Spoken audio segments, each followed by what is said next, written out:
What up guys, Salhouse here. In today's video, we're going to be talking about Fury Warrior. Now, if you're interested in arms PvP, don't worry, I'll put out a guide for that one also, so stay tuned for that. I'm an arms warrior myself, but if we're trying to min-max with the meta in the first season, we're probably going to be seeing a lot of Fury gameplay. Let's just jump into it. Let's start talking about the trees I have here put in front of you guys. And first, we'll start out with the warrior points available.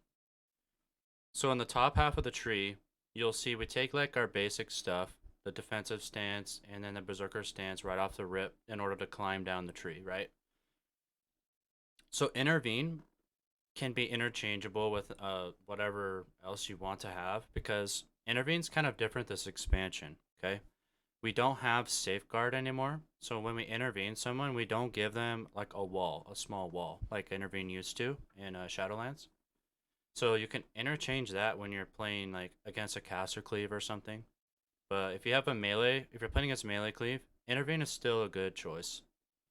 Um, then also we have going down further in the tree, we have these guys down here. Now these are the main talents we're going to be talking about here, because these are the real big game changers for Fury Warrior. So you have the Spear of Bastion, which in Shadowlands was very strong. It played well into a lot of comps. It was able to lock down a lot of meta comps like casters and stuff at the time. So this one's going to be interchangeable, I think, with Thunderous Roar. But for the first season, I have a gut feeling that this is going to be the best build in the game. Unless they obviously change things and nerf a few things for Fury. But I'm going to break down this specific build that I'm running, and I'm going to be trying to push Gladiator with. So I climb over here to the Armor to the Teeth. I throw 2 points in that. Gives me extra strength, which increases my damage. And then I take Avatar. You can't go wrong with Avatar. I mean, you get a 20% increased damage buff. It removes all roots and snares. It's just so good. But what's really cool is when you come down to the bottom of this left side, there's Berserker's Torment. Activating Avatar Recklessness casts the other at reduced effectiveness. So this is basically Tormented Kings, a legendary from the last expansion. This is so good because if you're pressing like Avatar and Rec one after another, they're just buffing each other, so you have a longer duration during your go. And then that's in turn buffing your Thunderous Roar. But we'll get more into like the breakdown of how you're going to do your go in a little bit. So this is the basic build that I'm going with for now. It's a lot of the basic warrior stuff. You know, your bread and butter. You have your Storm Bolt. You have your Heroic Leap. You have your Fear. Your Spell Reflect. Intervene optional. And you guys might wonder why I don't have a Shatter over here. Well, that's another thing. It's like Intervene. It's optional. You know, if there's something that has to be shattered in the game, you can obviously, you know, trade it out with some other talent that may, like, you have fast footwork. If you think it's more important to pop a Paladin's bubble than move 5% faster, you know, go ahead and throw it over here. And with this one, I would say go with Wrecking Throw. I mean, it does the exact same thing, pretty much. But this is gonna like guarantee you remove the bubble with Shattering Throw. But Wrecking Throw is still a good option for sure. And let's go over to the right side of the talent tree. Now this is where things get kind of interesting. So with Fury, we saw in Shadowlands a lot of the build was revolved around Raging Blow and Rampage. And in turn, you were able to just have a 2-button combo going back and forth, back and forth. You kept up a nasty Mortal Strike the entire game. It just made a lot of people angry because they couldn't heal through the damage. But that's kind of gone right now. So we're seeing a different version of the Fury Warrior this expansion, which is really cool. So we're gonna go with more of like a sustained damage and like a lot of defensive stuff. So you obviously have to take Bloodthirst because it's the top of the tree with Raging Blow. Now you're saying we don't use Raging Blow. Like, why are you selecting it? Well, you have to get to everything else. So, but there's something interesting as we get further down with this guy that I'll discuss. That's being exchanged with this. or vice versa. So as we go down the tree, you will want to take enrage regeneration. It's a wall you can use during a stun, and with this specific build, you're gonna be basically invincible when your wall is up. I'll explain why here in a minute.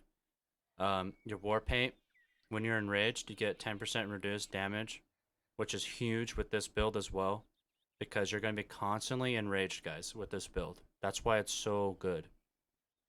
Let's go further down. We could probably take this talent off. I mean, even though we use Rampage, so I'll have another free one to use. I just forgot to take that one off, so.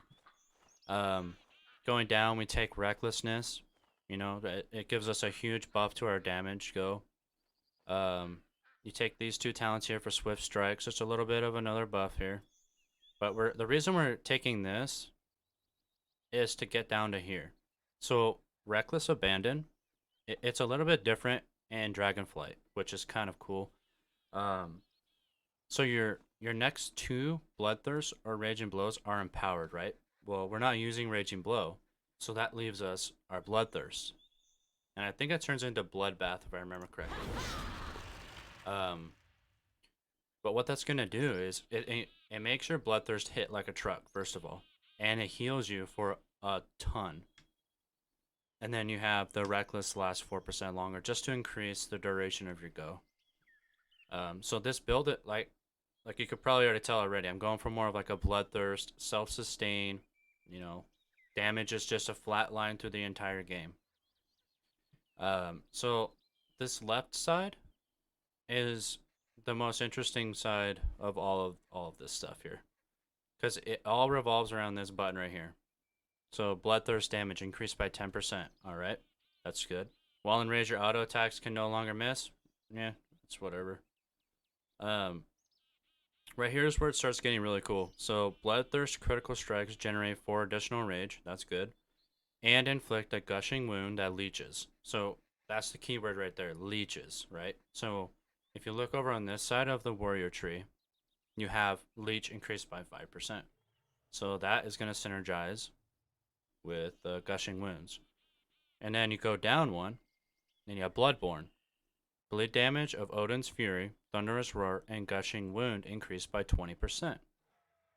Okay, so now you're getting more healing synergized with the leech. Okay. And as you go down even further, you can pick, you know, Odin's Fury up or go somewhere else with it. I picked Odin's Fury because it's just insane damage AoE.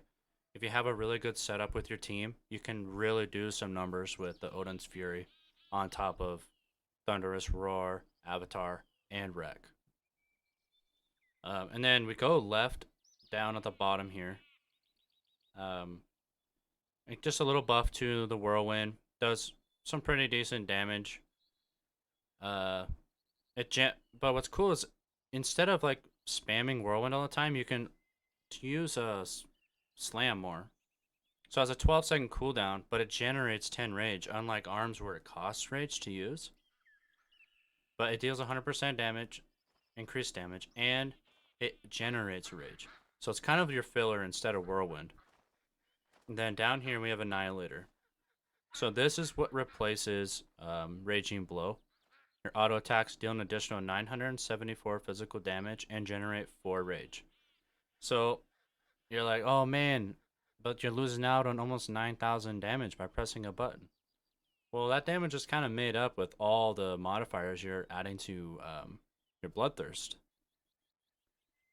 So with the build that we have here, it's basically big bleeds with Thunderous Roar, Gushing Wounds, and then you have Odin's Fury, which is self-sustain for yourself.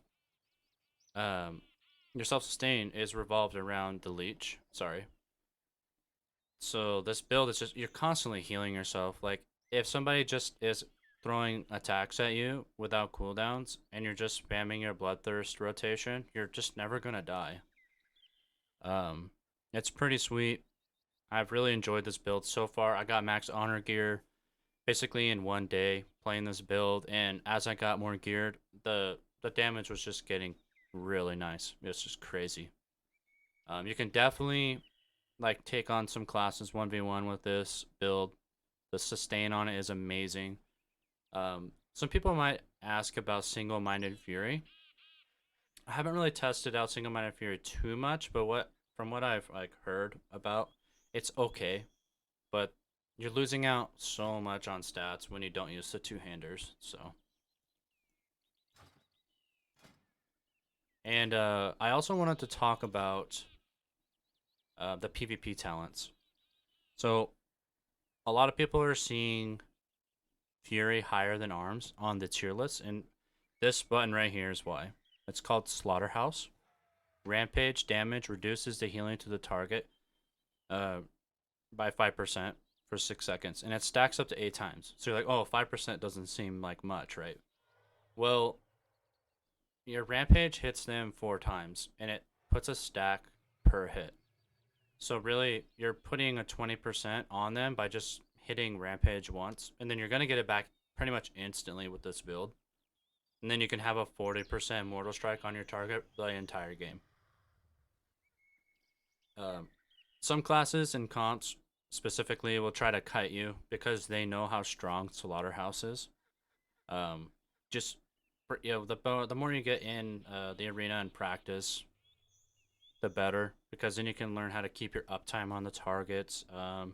How certain classes are going to try to get away from you, like mages using Frost Nova on you just to get the stacks off to run away, or um, druids using their roots, their clones, so that your stacks can fall off. Other classes will try to manipulate their CC abilities to take off your stack specifically because of how strong that ability is. So just keep that in mind when you're trying to climb in the arena. Having a 40% reduced healing effect on an enemy target is it's a big weight on the enemy healer's shoulders. Battle trance is another thing that you're gonna want to take for sure. Like these two right here are basically your bread and butter. You have to have them. The third one is kind of like whatever you want to use, but we'll get to that in a second. So battle trance, it's really cool how it works. Basically, by staying on one target, you have self healing and your rage regeneration goes up. So you're healing yourself with the bloodthirst build, with the leech. You can see the synergy kind of coming in together right now. You're just a tank, man, and you do a lot of damage. So just another sustainability here, and it gives you rage, so you can keep spamming your mortal strike. So it all just it's like a domino effect, and the enemy player is the last domino; they just fall over. And then this last one, so there's some people who like enduring rage, and in this build specifically, it could be really freaking good. Increase the duration of your enrage by 1 second. Now, 1 second doesn't seem like much, right? But you know, it could be really good if your enrage is just popping off. Um, but for the most part, I think people are going to be going with Warbringer. It has a root effect on it for a couple seconds. Um, and it's just really good. It's just really freaking good. It roots the target for 2 seconds and a shockwave in front of them. And it also does a lot of damage. If you have these modifiers activated, this ability can hit hard. Like charge can hit for a lot. I've in Shadowlands I was critting for over 30,000 with charge. I can only imagine what it's gonna do in Dragon Flight. So that's the basic build I'm running, guys. I think this is gonna be very strong in the first season. Like I said, if things change, you can always adjust it. Um, oh, another thing I want to talk about were comps. And compositions for Fury Warrior, they kind of vary. I don't think that Ret Warrior is going to be like as strong as it was before, like in Shadowlands. Excuse me. But I think that Kitty Cleave is going to be very strong with the self sustain that Fury has, and excuse me. I think that it's going to be good with Mage, specifically Arcane Mage, because you can set up a lot of damage and you have Immortal Strike the whole game. Arcane Mage is just slapping this expansion so far. So I think it's a very strong pick. Your healers can kind of vary. Um, Warrior can play with pretty much any healer in the game. That's what's so awesome about Warrior.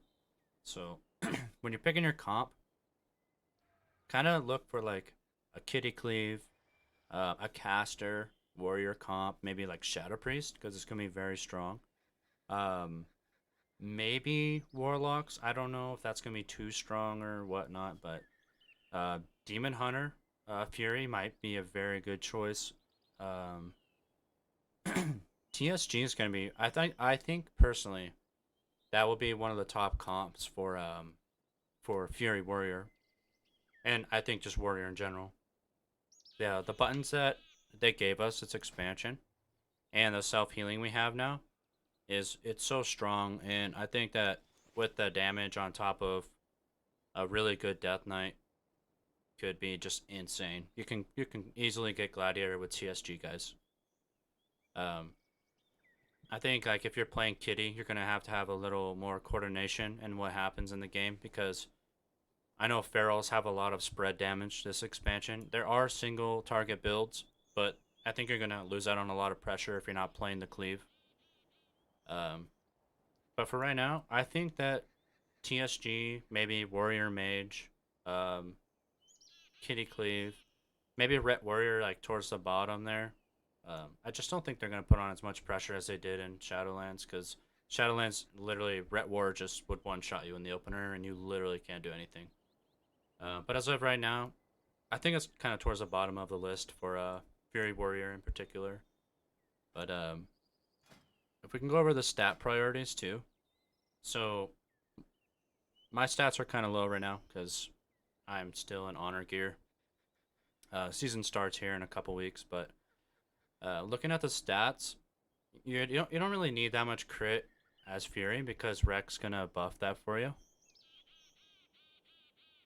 So don't worry about stacking crit because your modifiers are doing it for you. What you really need to focus on is haste and mastery, and obviously versatility. Versatility is just a basic PvP stat that you just want to have the most of if you can, up to diminishing returns, and then just throw all of your extra stats on haste and mastery. Um, Haste is so good for Fury. You can get a lot of like GCDs out of the way um, with that stacked very high. Mastery is like I think it's gonna be one of the key stats for Fury because it increases the damage you do when you're enraged. And like I said at the beginning of the video, you're always gonna be enraged with this build. Always. Like once you get Rampage off, you're enraged. And then you have Bloodbath instead of Bloodthirst. You hit both of those and then hit your Bloodthirst, and then you automatically are enraged again. So Fury Warrior is gonna be very strong. It's gonna be super fun for you guys to pick up if you've never played one before. Um, I'm just excited to see how it performs on the ladder. Like I'm no rank one. I wish to be one someday, but um, I do want to see what these rank one guys can pull out with Fury this season because it's changed so much from what it was before. Um, so now I'm sure you guys are curious what the rotation is for this build, okay? And we'll go over that here in just a minute because I also wanted to talk about um, where's it at? Okay. I also wanted to talk about this build here, Shockwave. There's a lot of people theorizing over it, saying that it could be good. I'm telling you guys right now, it's not going to be good. Not right now. Unless they really give a big buff to Shockwave and these talents down here. You're not going to be seeing Shockwave build. Not for a while. It just doesn't do enough damage in the game. The stun is only 2 seconds. You can't kill anything in a 2-second stun, unless you're a rogue apparently. But that's besides the point. You can change out Thunderous Roar for Spear Bastion if you prefer to play that way. Just always keep in mind that these ones are pretty much mandatory. There's too many modifiers there not to take. All right. All right, let's go over the rotation and check out the damage it does with basically no gear. All right, guys, here we are in the Gladiator's Refuge, in the new main city, Valdraken. Pretty sweet. In here, you can buy your PvP gear. Here's your honor and your conquest, and then world PvP if you're into that is over here. These two guys here by the front door. And we came in here to check out the dummies in here. Okay, we have the healing dummies, so you can test your HPS and then your DPS on these guys over here. And you have cleave training, so you can test out your AoE burst. Like with this build, it's very strong with AoE burst. We have the Thunderous Roar, we have Odin's Fury popping off. It's just gonna be insane. I have a damage meter here. We can extend it for you guys. Unlock it. I'll throw it right here. Okay. So when you're going in and you're doing your initial burst, you're gonna want to stack these modifiers and then just spam your rotation. So most players at a high level will go in and use their piercing howl because it slows everybody in the area and it allows you to get set up a lot easier, and you can stay connected to the target. So that's a pretty good thing to do when you first enter arena. I know a lot of people, and this goes through all types of skill levels. They charge in first global and then they just start popping everything. Now, in order to climb rating, guys, really think about how you're entering the battle in the arena and like what's the most beneficial thing to do. So if you have an arcane mage, you're like, oh, let's kill the mage, and you charge first global and he blinks away from you, and you charge to him again or leap, you're just wasting your mobility. Really be methodical on how you approach your opponent and how you use your cooldowns, okay? So the normal rotation is going to be you use your piercing howl, okay? Then you pop all your modifiers one after another into Odin's Fury, and then you hit your rampage off cooldown, and then you hit your bloodthirst, rampage, bloodthirst, rampage, bloodthirst. It's just like the kind of the same rotation as Shadowlands with Raging Blow. You're just replacing it with bloodthirst, and it self heals the living daylights out of you. Always press your execute procs off when they come up, because it gives you way more rage to do more damage. See, like, you're already at another one for rampage. Oh look, another execute proc. Perfect. I already have rampage up again. And you see it, your bloodbath stays up. Like, look at this. It's already up again. I'm gonna use it. Use it. Bloodthirst. It's up again. Look, bloodbath again. Okay, look here. Okay. So that's like the basic breakdown. Basically, you go in, press like Avatar, Wreck, Thunderous Roar, Odin's Fury, and then hit your Rampage because you want to get the Mortal Strike up as fast as possible. And then just do your bread and butter combo, which is your Bloodthirst, Rampage. Bloodthirst, Rampage. Keep on your target to get the most uptime so that you can keep your Mortal Strike up as much as possible. That's pretty much your win condition, guys, is having your Mortal Strike up as long as possible. Like, you're not playing a one-shot build with, like, Season 2 of Shadowlands where you pop Conqueror's Banner, Avatar, Warbreaker, and you just spun in Bladestorm with Unhinged and one-shot people, okay? Like, that's not how it is anymore. Like, you have to stack your modifiers, keep the sustain up, put on that pressure, keep your Mortal Strike up, and, you have to stay on your target as much as possible. So don't forget to use your piercing howl, like to keep the guy close to you, or your hamstring. Okay, those are like I can't stress it much more than I already am. Like, you have to have as much uptime as you can. Don't waste your mobility. Don't waste your slows. Methodically think about how you're approaching your opponent. Any class, especially the new class. The evokers have so many immunities and mobility, root immunities. Like, it's insane. So you really have to think about how you're using your utility against other comps. So I'll go over the rotation again. So let's do like the charge one, because a lot of people like to charge in. So we'll charge, Avatar, Recklessness, Thunderous Roar, into Odin's Fury. Now the reason I have it in this order is because Avatar is going to buff Odin's Fury and Thunderous Roar, and so is Recklessness. It's giving you're stacking all your modifiers and then pressing your abilities to get the most out of them. So we charge in, press all three of our buttons, throw some Odin's Fury out, and just hit our rotation. Execute, Rampage, Bloodthirst, Bloodthirst, Rampage, Bloodthirst, Bloodthirst, Rampage, Bloodthirst, Bloodthirst, Rampage. Like I'm doing almost 60k DPS and I have no gear, guys. I'm in honor gear right now and I'm not even full honor geared yet. I still have old gear on me. But that's the basic damage breakdown of the Fury Warrior build I'm using. The self-healing's insane on it, guys. The AoE damage is absolutely insane. If you like RPGs, this is a great build too.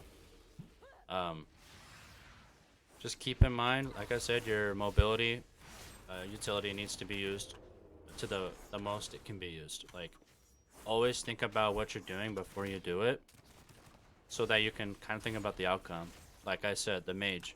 If I charge and they blink away, you pretty much have lost your chance of putting your MS on them, because they have more buttons to press than you have for mobility to catch up.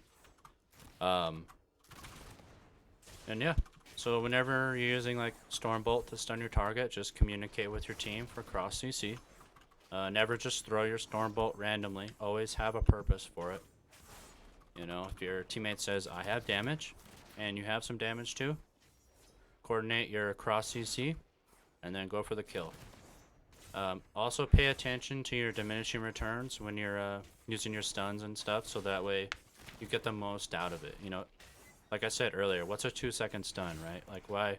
You might as well be playing Shockwave if you're just gonna DR everything. You know, no one can die in a 2-second stun unless you're playing against a rogue. Just because they cheap shot you 100 times in a row until you die. But that'll be for a different video. I'll make a rogue video for sure about me getting clapped in a 2-second stun or something, just for you guys. But anyways, I hope you guys enjoyed the video. I'll be doing my arms guide really soon. Like I said, I'm an arms warrior myself. I really love the gameplay of arms. The utility for the team is awesome. But I'll get working on that. I hope you guys enjoyed the Fury guide.